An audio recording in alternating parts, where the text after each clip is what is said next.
Hello అండి, ఈరోజు రత్న కిచెన్స్లో తాటి రొట్టె వేసి చూపిస్తున్నానండి. నేను చూడండి ఎలా వేసాను. మా విలేజ్ స్టైల్లోనండి. మేమైతే గోదావరి సైడ్ మేము ఇలాగే వేసుకుంటామండి.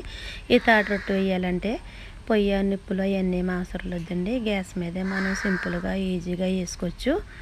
చూడండి, తాటి రొట్టె కోసం నేను 4 తాటికాయలు తీసుకున్నాను. తర్వాత ఈ తాటికాయలని తక్కువలుసుకునండి పేసము ఇదిగో ఈ విధంగా తీసుకున్నానండి. ఎంత పేసము వచ్చింది నాకు.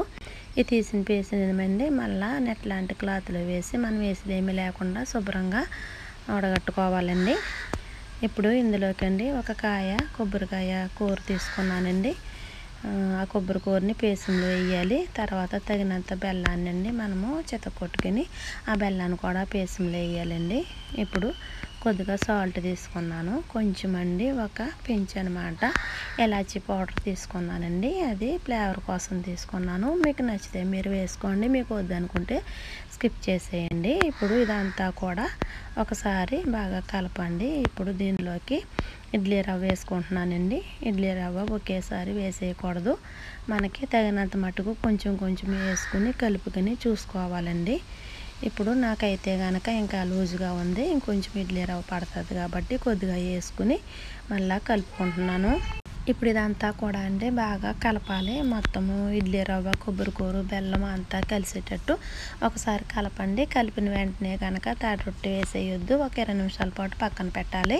చూడండి నేను ఎలా కలుపుకున్నాను. సేమ్ ఇడ్లీ బ్యాటరీలా కలుపుకోవాలి. లూజ్గానే ఉండాలండి. ఎందుకంటే మళ్ళీ ఇడ్లీ రవ్వ పేసంలో అబ్జర్వ్ చేసుకుంటుంది కదా, గట్టిగా అయిపోతుంది. ఒక 20 నిమిషాల పాటు పక్కన పెట్టండి. తర్వాత మనము స్టవ్ వెలిగించి స్టవ్ మీద ఒక ప్యాన్ పెట్టుకుని ఇదిగోండి మధ్యలో గ్లాస్తో వాటర్ పెట్టాను చూడండి. అలా వాటర్ పెట్టుకుని చుట్టూరు ఆయిల్ వేసి మనము కలిపి పక్కన పెట్టుకున్న తాటిపేసం బ్యాటరీని ఇందులోనే రొట్టెలాగా మనమంతా చుట్టూరు వేసుకోవాలండి. నేను ఇదిగోండి 20 నిమిషాలు పక్కన పెట్టాను. 20 నిమిషాల తర్వాత వేసుకుంటున్నానండి. ఈ గ్లాస్తో ఎందుకు పెట్టానంటే మధ్యలో ఉడుకుతుందండి. గ్లాస్ లేకుండా మొత్తం ఒకే రొట్టెలాగా వేసేస్తే కనుక మధ్యలో సరిగా ఉడకదు. ఇలా పెట్టేసుకుంటే చక్కగా చుట్టూరు ఉడుకుతుందండి. ఈ గ్లాసులో ఉన్న వాటర్ అంతా మరిగి ఆ నీళ్ళు వేడికి కుక్ అవుతుంది అనమాట మంచిగాని. ఇప్పుడు పైన కొంచెం ఆయిల్ వేసి మంచిగా సర్దండి.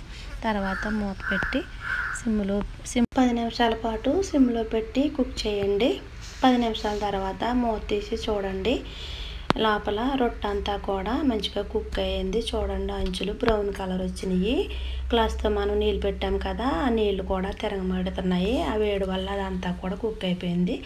మళ్ళీ ఒకసారి 5 నిమిషాల పాటు నేను దమ్ము టైప్ పెట్టుకున్నానండి. 5 నిమిషాల తర్వాత స్టవ్ ఆఫ్ చేసి మూత తీసి చూస్తానండి. చూడండి మొత్తం ఈ పక్క ఆ పక్క కూడా కుక్ అయిపోయింది.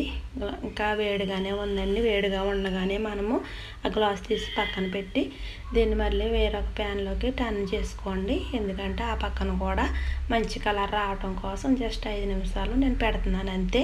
సరిపడా ప్యాన్ లేకపోతే కనీసం దోశ ప్యాన్లోకైనా మీరు టర్న్ చేసుకోండి. దీన్ని కూడా ఒక 5 నిమిషాల పాటు సిమ్లోనే పెట్టండి.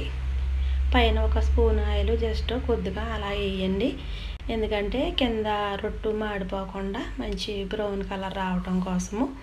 ఇప్పుడు మూత పెట్టి దీన్ని 5 నిమిషాలు ఉంచండి. 5 నిమిషాల తర్వాత స్టవ్ ఆఫ్ చేసేయండి. స్టవ్ ఆపిన తర్వాత ఇది మొత్తం కూడా పూర్తిగా చల్లారిపోవాలండి. మనం నైట్ వేసుకుని పొద్దున్న తింటే చాలా బాగుంటుంది. నేనైతే ఇంకోండి పొద్దున్న చూపిస్తున్నాను. వేరే దాంట్లోకి టర్న్ చేసాను చూడండి.